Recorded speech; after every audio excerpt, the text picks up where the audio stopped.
Und jetzt das Heute-Journal mit Hanna Zimmermann und Christian Sievers. Guten Abend Ihnen allen. Trial and Error, also mal ein wenig rumprobieren. Das ist tatsächlich eine anerkannte Methode des Problemlösens für alle, die mit begrenztem Wissen und wenig Zeit dennoch zu praktikablen Ergebnissen kommen wollen. Wenn aber die Bundesregierung den Anschein erweckt, ebenfalls nach dieser Methode zu arbeiten, dann ist das eher weniger zielführend. Wir haben jetzt einen guten und fairen Weg gefunden, sagt der Bundeswirtschaftsminister heute, nachdem seine Regierung einen Rückzieher gemacht hat bei ihren ursprünglichen Kürzungsplänen für die Landwirtschaft. Die sollen jetzt nur noch teilweise kommen. Die Bauernproteste haben also durchaus Wirkung gezeigt und dennoch sind die Bauern nicht zufrieden. Oliver Deuker. Im Schnitt rund 18 Liter pro Stunde verbraucht der Trecker von Landwirt Christian Fricke aus Schwibblingsen nahe Hannover. Die Entscheidung der Bundesregierung, an der Kfz-Steuerbefreiung für landwirtschaftliche Fahrzeuge festzuhalten, sei der richtige Weg. Aber der Agrardiesel ist der weitaus größere Posten, der bei uns auch im Betrieb mehr als 70% dieser geplanten Kürzungen ausmacht. Und dies jetzt auf 2 Jahre zu verschieben, ist ein Sterben auf Raten. Und wir stehen in 2 Jahren wieder vor dem Punkt. Und deswegen werden wir an unseren Protesten festhalten, denn wir fordern eine komplette Rücknahme dieser Maßnahmen. das forderten am Morgen in Hannover auch die niedersächsische Landesregierung und Agrarverbände. In einer gemeinsamen Erklärung appellieren sie an die Bundesregierung, die Steuervergünstigungen für Landwirte nicht zu kippen. Wir tun das, weil wir den Eindruck haben, dass diese Vorschläge unausgewogen sind, dass sie insbesondere auch eine Wirtschaftsform übermäßig treffen im Vergleich zu vielen anderen. Der Schulterschluss von Landespolitikern mit Landwirtschaftsverbänden, der Druck von der Straße mit teilweise hunderten Treckern und zornigen Bauern haben die Ampelkoalition offenbar zum Umdenken bewogen. Wir haben gemeinsam eine gute Lösung gefunden, die eine überproportionale Belastung, Sie wissen, davor habe ich immer gewarnt, der Land- und Forstwirtschaft abwendet. So soll die Steuerbegünstigung beim Agrardiesel jetzt schrittweise auslaufen. 2024 reduziert sich der Entlastungssatz um 40%, 2025 und 2026 dann noch einmal um jeweils 30%. Damit ist diese Subvention 2026 ausgelaufen. Aber den Betrieben wurde mehr Zeit zur Anpassung gegeben, argumentiert die Ampelkoalition. Den dringend benötigten Nachwuchs schrecken solche Maßnahmen ab, kritisiert Niedersachsens Bauernpräsident. Es finden fast keine Investitionen mehr statt und das macht uns die große Sorge, dass die Betriebe unter der jetzigen politischen Lage wenig Perspektive sehen, ihren Betrieb weiterzuentwickeln. Und das ist die größte Gefahr für die Landwirtschaft in Niedersachsen, dass die jungen Leute keinen Anreiz mehr haben, in die Betriebe einzusteigen und den dann auch weiterzuentwickeln. Das Auslaufen der Agrardieselsubvention zumutbar, meinen Agrarökonomen. Also die landwirtschaftlichen Betriebe in Deutschland befinden sich derzeit in einer finanziell sehr stabilen Situation. Die Landwirtschaft hat in den letzten Jahren enorm von den hohen Lebensmittelpreisen profitiert. Ein Höfesterben ist daher nicht zu befürchten.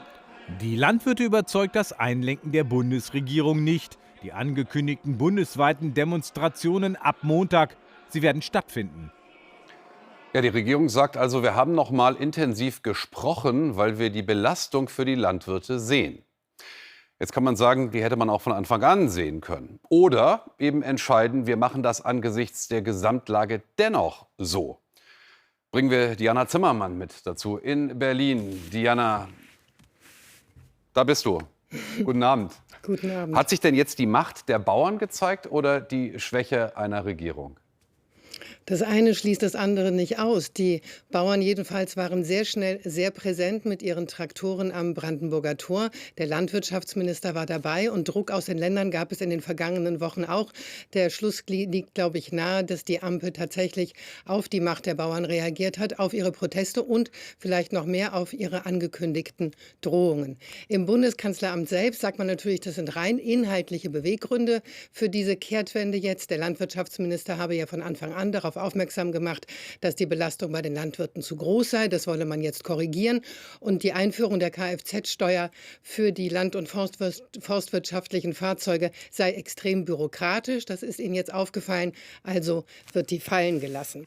Der Eindruck aber, dass eine kurze Drohgebärde der Bauern ausreicht, um die Ampel zu einer Kehrtwende zu bewegen, ist natürlich ein Signal, das noch lange Folgen haben könnte. Ein Signal, das sagt, wer protestiert, das hat Recht.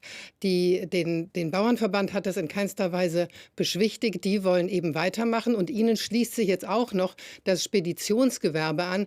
Das protestiert gegen die Erhöhung der Lkw-Maut. Mal gucken, wer sich sonst noch aufgerufen fühlt. Jetzt ist es ja, Diana, nicht das erste Mal, dass da etwas vereinbart und angekündigt wird und dann wird zurückgerudert. Stichwort Vertrauen in Regierungshandeln. Stichwort Klarheit von Regierungshandeln. Was sagt das alles denn über die handwerklichen Fähigkeiten dieser Bundesregierung aus? Nichts Gutes, zumal die Ampel selbst immer davon spricht, dass sie so klar ist. Nach der Einigung im Dezember etwa hieß es, der Haushalt steht jetzt. Posten könnten überhaupt nur noch innerhalb von Ministerien verschoben werden. Und jetzt haben wir den Fall, dass plötzlich doch wieder Geld aufgetaucht ist, und zwar aus der Versteigerung von Lizenzen für Offshore-Windanlagen. Geld, das nicht zum Agrarministerium gehört, das nun aber die Subventionierung des Agrardiesels fördert. Und dieses Geld hätte eigentlich in Meeresprojekte fließen sollen. Die ersten Klimaschützer beschweren sich natürlich schon. Insgesamt hat man halt den Eindruck, dass die Ampel so viel Kraft in die Kommunikation untereinander steckt, dass die inhaltliche Arbeit darunter leidet und erst recht die Kommunikation nach außen. Diana Zimmermann, herzlichen Dank für deine Analyse, Diana, heute Abend live aus Berlin. Und wir bleiben noch einen Moment in der Politik, gehen zu unserem nächsten Thema. Bundeskanzler im Hochwasser. Spätestens seit Gerhard Schröder in Gummistiefeln bei den schlimmen Überschwemmungen in Sachsen 2002 ist das sowohl ein Muss als auch eine Chance. Diese Bilder, so heißt es später, haben mit zu Schröders Wahlsieg damals beigetragen.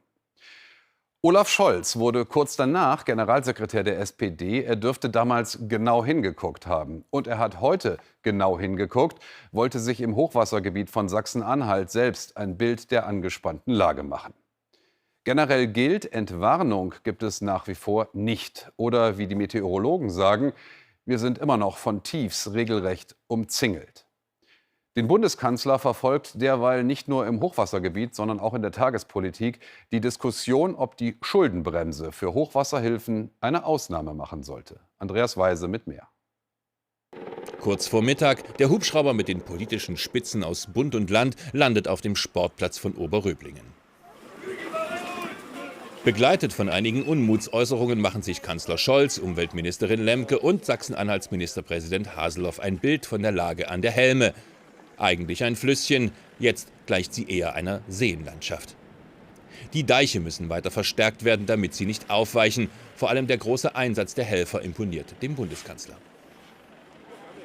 Keiner guckt auf die Uhr, alle geben das Beste, was sie geben können, um zu gewährleisten, dass das Hochwasser nicht die Konsequenzen hat, die es haben könnte, wenn es nicht ständig Deichverteidigung, ständig Verteidigung von konkreten Ortschaften gäbe und alle sich einsetzen. Das machen viele Freiwillige wie Anna-Katharina Kutzlepp. Sie hilft beim Befüllen der Sandsäcke. Seit letzter Woche sind mehr als 1 Million davon im Hochwassergebiet verbaut worden. Eigentlich muss ich heute arbeiten, aber ich habe mich ab um 12 abgemeldet, damit ich mithelfen kann. Die Feuerwehr ist überlastet und wir gucken halt einfach, dass wir das alle irgendwie halbwegs gut über die Bühne kriegen. Die Einsätze kosten Geld, die Beseitigung der Schäden irgendwann auch. Stellt sich also wieder die Frage, wer das alles bezahlen soll. Wir werden dazu in Kontakt bleiben, wenn es darum geht, auch in nächsten Ministerpräsidentenkonferenzen und auch in nächsten Vereinbarungen entsprechend die Regulierung der Schäden gemeinsam vorzunehmen. Heißt, dass auch der Bund ins Portemonnaie greifen soll. Woher das Geld dann kommt, noch offen. Einige, auch aus Scholz' SPD, bringen eine weitere Aussetzung der Schuldenbremse ins Spiel. Der Kanzler ist da auf Nachfrage zurückhaltend. Und hinterher werden wir gucken müssen, wie groß die Schäden sind und was das bedeutet und daraus dann unsere Schlüsse ziehen. Aber klar ist, das wird nur gemeinsam gehen und das muss auch solidarisch in Deutschland erfolgen. Und die Entscheidung werden wir dann zwischen Bund und Ländern intensiv erörtern und treffen, wenn es soweit ist. Sprach's und machte sich auf den Weg zurück nach Berlin. Dass es heute nicht viel regnet, entspannt die Lage an der Helme kaum. Denn es ist das nahe randvolle Staubecken von Kelbra, das große Sorgen bereitet. Sie ist am Maximum angekommen und muss deswegen größere Wassermengen abgeben. Und das sorgt jetzt für die Probleme vor Ort. Also nicht nur das, was von oben kommt, sondern das, was aus der Talsperre abgelassen wird, ist das Problem hier für die Region. Wir sind aber im engen Austausch und jetzt geht es darum, die Deiche zu verteidigen. Was wird mit dem Stausee? Halten die Deiche? Fragen, die den Menschen hier im südlichen Sachsen-Anhalt noch einige unruhige Tage bescheren werden. Und jetzt eine neue Entwicklung nach dem verheerenden Anschlag gestern in Iran. Mit Nachrichten aus dem Ausland beginnst du jetzt, Hanna. Die Terrormiliz Islamischer Staat hat den Anschlag in Iran mit mehr als 80 Toten und über 280 Verletzten für sich reklamiert. Demnach sollen gestern in der Stadt Kerman 2 Attentäter Sprengstoffgürtel gezündet haben. Die Explosionen ereigneten sich während einer Trauerveranstaltung zum Todestag eines wichtigen iranischen Generals. 2020 war dieser von den USA getötet worden. Das Regime in Teheran hatte für den heutigen Tag Staatstrauer angeordnet. Die israelische Armee hat unterdessen ihre Angriffe im Gazastreifen fortgesetzt, vor allem im Süden des Gebiets. In der Stadt Khan Yunis seien Kämpfer der Hamas in Tunneln getötet worden, erklärte das israelische Militär auf Telegram. Nach Aussage der Hamas-Gesundheitsbehörde ist die Zahl der getöteten Palästinenser mittlerweile auf mehr als 22.400 gestiegen. Die Angaben lassen sich nicht unabhängig überprüfen. Das Auswärtige Amt hat die deutschen Staatsangehörigen im Libanon erneut aufgefordert, das Land so schnell wie möglich zu verlassen. Grund sei die angespannte Lage an der Grenze zwischen Israel und dem Libanon, nachdem am Dienstag in Beirut ein Hamas-Anführer getötet worden war. Eine Eskalation sei nicht auszuschließen, hieß es. Die Ausreiseaufforderung gilt seit dem 19. Oktober. Rentnerinnen und Rentner, die im Osten Deutschlands leben, können sich von ihrem Geld mehr leisten als die, die im Westen wohnen. Zu diesem Schluss kommt das Forschungsinstitut Prognos. Die Kaufkraft der Renten variiere regional um bis zu 70%. In Gera lag 2021 die monatliche Kaufkraft einer Durchschnittsrente mit 1.437 € am höchsten, gefolgt von Chemnitz und Cottbus. Am niedrigsten lag sie im Eifelkreis Bitburg-Prüm in Rheinland-Pfalz mit 856 €. Der Remsmar-Entführer Thomas Drach ist erneut verurteilt worden zu 15 Jahren Haft und anschließender Sicherungsverwahrung. Das Kölner Landgericht sprach ihn wegen mehrerer bewaffneter Raubüberfälle auf Geldtransporter und versuchten Mordes in den Jahren 2018 und 2019 schuldig. Drach ist einer der wohl bekanntesten Schwerverbrecher Deutschlands. 1996 entführte er den Hamburger Millionär Jan-Philipp Remsmar und ließ ihn erst gegen eine Lösegeldzahlung von 30 Millionen D-Mark frei. Für die Tat war Drach zu 14 Jahren und 6 Monaten Haft verurteilt worden. 5,9%, das ist die amtliche Zahl in der Statistik für dieses unerfreuliche Phänomen, das wir alle jeden Tag spüren, beim Blick auf Rechnungen, im Restaurant, im Geldbeutel. 5,9%, das ist die Teuerungsrate in Deutschland im Jahr 2023. Damit zog die Inflation im Vergleich zum Jahr davor weniger stark an, aber es ist immer noch der zweithöchste Wert seit der Wiedervereinigung. Woran das liegt und vor allem, wie es jetzt weitergeht, zeigt Andreas Linke. Dass die Dinge teurer geworden sind, merken Sie auch im Supermarkt in Stuttgart-Obertürkheim, auch wenn Sie sich ein bisschen daran gewöhnt haben. Was man braucht, muss man halt kaufen. Es geht nicht anders. Gucken, wo man am billigsten einkaufen kann. Ja, dann nehme ich auch mal andere Marken, nicht nur die normalen, was man kennt so. Natürlich überlegt man sich, habe ich aber vorher auch schon überlegt, was man kauft oder was nicht. Aber ich beschränke mich da nicht ein. Die Lebensmittelpreise haben in den vergangenen beiden Jahren besonders zugelegt, 2023 um 14,5%. Forscherinnen wie Verena Hüttel-Mark beobachten die Reaktionen. Die VerbraucherInnen passen ihr Verhalten insoweit an, dass sie stärker auf Rabatte achten, dass sie eher zum Discounter gehen, dass sie so Zusatzleistungen, die Produkte beinhalten, wie dass ein Beitrag für die Nachhaltigkeit geleistet wird oder auch fairer Handel, Bio, sowas wird zurückgefahren und man beschränkt sich stärker auf das Wesentliche. In die Berechnung der allgemeinen Inflationsrate fließt eine große Zahl an Gütern ein, sowie auch die Kraftstoff- und Energiepreise. 5,9% beträgt die so ermittelte allgemeine Teuerungsrate in 2023. Vor 3 Jahren begann die aktuelle Steigerung der Verbraucherpreise, nahm mit dem russischen Angriff auf die Ukraine noch mehr Fahrt auf. Und der Finanzexperte Hans-Peter Burkhoff sieht noch weiteres auf uns zukommen. Wir haben viele Zweitrundeneffekte. Die Löhne gehen hoch, dadurch steigen die Preise. Viele Unternehmen wollen die Preise erhöhen. Der Staat fährt Unterstützungsmaßnahmen zurück, die den Preisanstieg abgedämmt haben. Das heißt also, wir können noch einige böse Überraschungen bei der Inflation erleben. Die Europäische Zentralbank habe inzwischen die Inflation einigermaßen in den Griff bekommen, sagt Burkhoff. Sie dürfe aber nicht nachlassen. Das spricht dafür, dass sie jetzt vorsichtig sein muss, dass sie nicht einfach dem Ruf der Politik und der Wirtschaft folgen und die Zinsen senken darf, sondern sie muss an der Reputation arbeiten, dass es wirklich ihr Ziel ist, den Geldwert zu verteidigen. Eine gewisse Inflationsangst bleibt in den Menschen, auch wenn es ja Ausgleichszahlungen von Staat und Arbeitgebern gab. Die Menschen haben Angst um ihre Grundausstattung, also das, was sie gewohnt sind zu haben. Und Inflation wird empfunden wie ein Verlust. Und Verluste wiegen für die menschliche Psyche stärker als Gewinne in der gleichen Höhe. Und die Aussichten auf ein Ende der Krisen, die die Inflation auslösten, sind gering. Was auch für das beginnende Jahr bedeutet, nur die Unsicherheit ist sicher. Und noch eine wichtige Zahl heute. Der Ausstoß von Treibhausgasen in Deutschland ist auf dem tiefsten Stand seit 70 Jahren.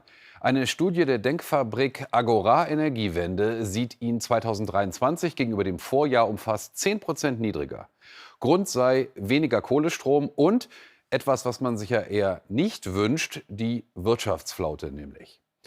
Deutschland kommt beim Umbau der Energieversorgung also schneller voran als zuletzt, aber der Weg zu den selbstgesetzten Zielen ist noch weit. Auch deshalb bringen manche immer wieder die Atomkraft in die Diskussion, aus der Deutschland ja vergangenes Jahr komplett ausgestiegen ist. Ganz im Gegensatz zu anderen Ländern, die die Nutzung der Kernenergie massiv verstärken wollen. Wie steht Deutschland also da? Eine Bilanz von Jutta Sonnewald. Für die Atomkraftgegner ist der 15. April 2023 ein guter Tag. Nach 61 Jahren, 9 Monaten und 29 Tagen gehen in Deutschland die letzten 3 Atommeiler, darunter auch das bayerische Kraftwerk Isar 2 vom Netz. Ausgerechnet Markus Söder, dessen CSU es einst nicht schnell genug gehen konnte mit dem Atomausstieg, fordert jetzt zum Wohle des Klimas eine Kehrtwende. Das Ausstiegsszenario war zum falschen Zeitpunkt in der falschen Dimension. Es war rein ideologisch geprägt. Ausbau erneuerbarer ja, aber für die Grundlastfähigkeit und für den tatsächlichen Reduktion von CO2 brauchen wir wie alle anderen Industrieländer die Kernenergie. Eine Rückkehr zur Atomkraft. Dafür plädiert der Verband der bayerischen Energiewirtschaft zwar nicht, mahnt aber, dass im Freistaat, im Dunkeln und bei Windstille rasch eine Versorgungslücke entstehen könne. Denn in Bayern gäbe es weder genügend alternative Kraftwerke noch ausreichend langfristige Stromspeicher. Wir sehen ja schon seit mehreren Jahren, dass die Unternehmen, die viel Strom verbrauchen, sich nicht mehr in Bayern ansiedeln. Die gehen eher in den Norden, wo es dann auch die Windkraft gibt, die bei uns nicht oder kaum zur Verfügung steht. Das ist für uns momentan ein Standortnachteil. In der Tat gibt es regionale Unterschiede. So kommt in Süddeutschland der Ausbau erneuerbarer Energien schleppender voran und es fehlen Stromtrassen von Nord nach Süd. Doch bundesweit habe der Atomausstieg weder die Versorgungssicherheit im Land beeinträchtigt, noch die Strompreise nach oben getrieben, so die Bundesnetzagentur. Aufgrund des Atomausstieges können wir Preissteigerung nicht sehen. Ganz im Gegenteil, im Jahr 2023, wo ja jetzt die letzten 3 Atomkraftwerke vom Netz gegangen sind, haben wir sinkende Strompreise gesehen. Weil es im Ausland günstige Alternativen gibt, weil die Erneuerbaren in Deutschland ausgebaut werden. All das drückt die Preise, das ist gut. Und wir sehen, dass der europäische Stromhandel funktioniert hat. Gerade weil es im Ausland preisgünstiger war, haben wir regenerativen Strom aus Skandinavien, aber auch teilweise Atomstrom aus Frankreich bezogen. Laut dem Fraunhofer-Institut für solare Energiesysteme hatte die Kernenergie 2023 nur noch einen Anteil von 1,5% an der öffentlichen Nettostromerzeugung.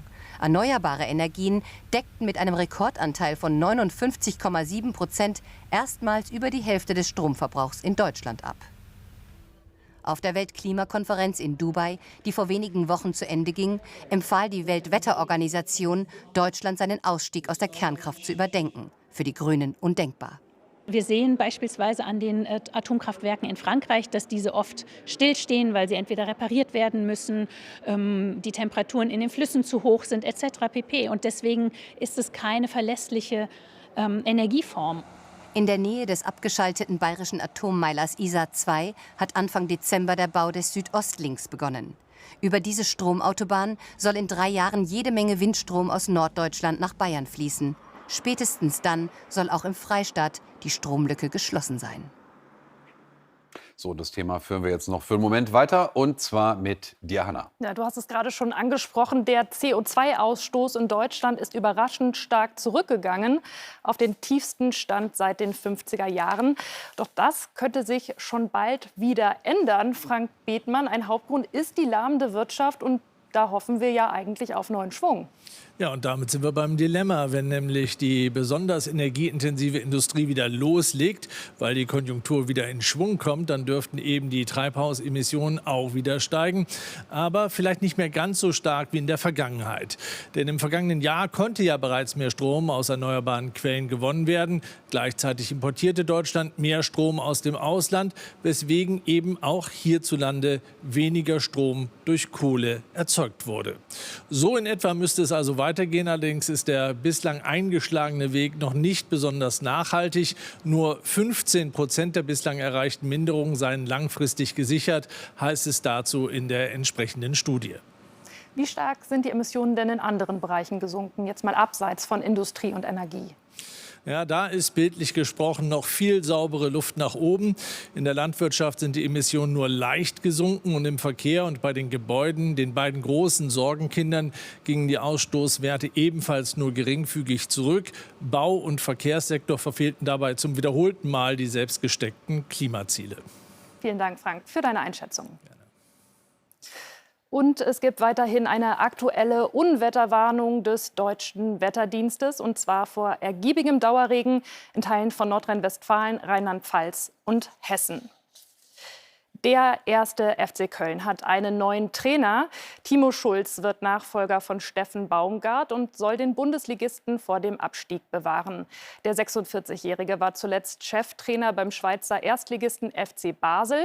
Davor trainierte er den FC St. Pauli, wo er in der Vergangenheit auch als Spieler aktiv war. 6 Tage vor der Heim-EM sind die deutschen Handballer heute im Testspiel auf Portugal getroffen und durften sich über einen Sieg freuen, auch wenn der alles andere als mühelos gelang. Portugal zeigte sich als starker Gegner. Am Ende stand es 34:33 für das deutsche Team, auch wegen Andi Wolf im Tor und Juri Knorr, der als bester deutscher Werfer 6 Treffer landete. Und zum Schluss eine Geschichte aus dem Kosovo, die im weitesten Sinn mit Musik zu tun hat. Jedenfalls nicht, wie so häufig, wenn wir aus der Region berichten, mit Konflikt und Krise. Und dennoch ist auch sie politisch, wie eigentlich jedes Thema in der Balkanrepublik, die eine der jüngsten Nationen Europas ist. Mehr als die Hälfte der 1,8 Millionen Kosovaren sind unter 30, ein Drittel jünger als 18. Wir wissen nicht, wie alt die Stars des Beitrages jetzt sind von unserer Korrespondentin Britta Hilpert, aber sie werden Ihnen so schnell nicht mehr aus dem Kopf gehen, beziehungsweise aus den Ohren. Ja, er kräht und kräht immer noch. Denn das ist Sinn und Zweck seines Daseins. Kein Hahn kräht länger als der Kosovo-Landkräher. Die Schönheit des Gesangs ist kein Kriterium, erzählt der Züchter Bayram Ilasi. Auch die Mütter werden nur danach bewertet, wie lange die Söhne krähen. Von ihr kommen Hähne, die mehr als 70 Sekunden krähen. Auf der Geflügelmesse in Pristina ist der Langkräher einer der Stars. Der Hahn in den albanischen Nationalfarben soll nun als eigene Rasse anerkannt werden. Eine Frage des Nationalstolzes für den jungen Staat Kosovo, für albanischstämmige Züchter wie Bayram Ilasi. Das stärkste Charakteristikum dieser Rasse ist, dass die Hähne wie die Albaner sind, hartnäckig und dickköpfig. Das Startpotenzial des Langkrähers hat sich bis Deutschland herumgesprochen. Bei Wetten, das macht er Furore. Es ging darum, die Rasse zu erraten. Das war ziemlich leicht. Kosovo-Langkräher müsste das sein. Und die Wette damit gewonnen.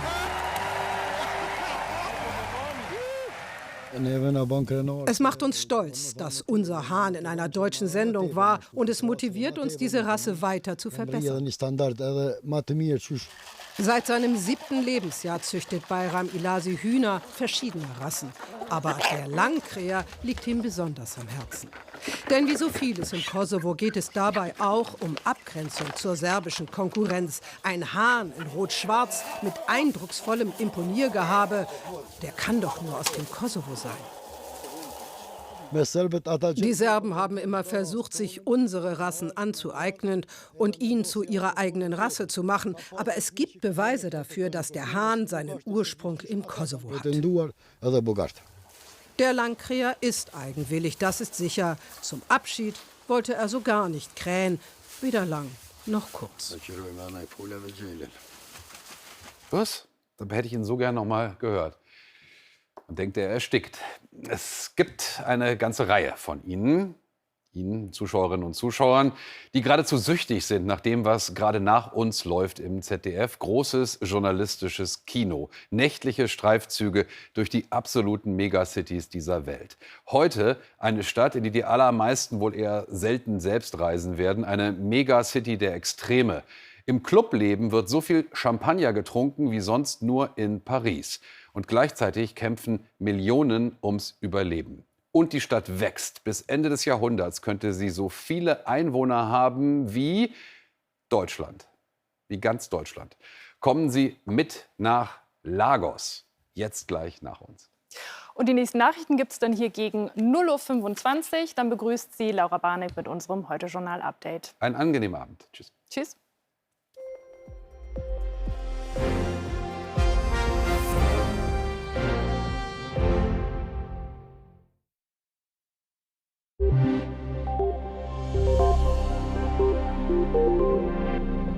Guten Abend. Sehen Sie hier das neue Tiefdruck-ABC des noch jungen Jahres, das Tief Annelie, das Tief Brigitta und das Tief Charlotte. Die Kaltfront von Tief Annelie zieht jetzt ostwärts ab, dann kommt die Warmfront von Tief Brigitta und es entwickelt sich eine Wettergrenze hier im Nordosten Deutschlands. Und das Italien-Tief Charlotte bringt Regen und Schnee in die Alpen und etwas auch auf die Alpen-Nordseite. Heute Nacht sollten Sie sich auf gefährlich glatte Straßen gefasst machen, hier so zwischen der Lausitz und dem Emsland. Durch Schneeregen, zum frühen Morgen auch durch Glatteisregen. Im Süden bleibt es dagegen trocken und vor allen Dingen rund um das Sauerland regnet es noch kräftig weiter.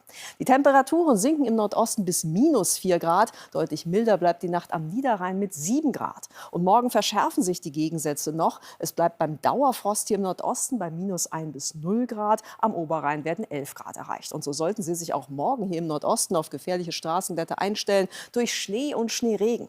Es gibt einen freundlichen Streifen ungefähr zwischen dem Main und der Donau und das Italientief bringt dann im Süden Baden-Württembergs und Bayerns Regen und in den höheren Lagen auch Schnee mit. Und apropos Schnee, das wird eine ganze Menge werden. Bis Montag können am Alpenrand durchaus 50 cm Neuschnee fallen und hier in Norddeutschland 5 bis 20 cm Neuschnee. Die gute Nachricht für die Hochwassergebiete ist, der Dauerregen wird jetzt abgelöst durch Kälte und Sonnenschein von Norden. Guten Abend.